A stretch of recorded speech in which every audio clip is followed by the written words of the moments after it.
Parents of Reddit. What are your kids currently attempting to hide from you?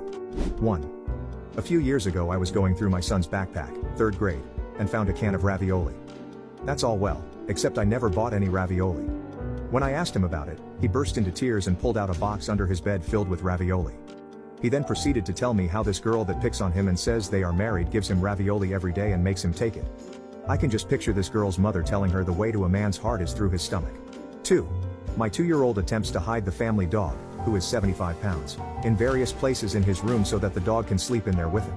So far, I found the dog in the closet, behind the curtains, surrounded by stuffed animals to blend in, and on numerous occasions I've walked in the room to see a giant mound under the comforter at the foot of the bed. My son is astonished every single time that I have not only found the dog, but was even looking for him in the first place. On more than one occasion he even attempted to persuade me that he didn't even know we had a dog. 3. My 6-year-old got out of bed early on Sunday morning to sneak down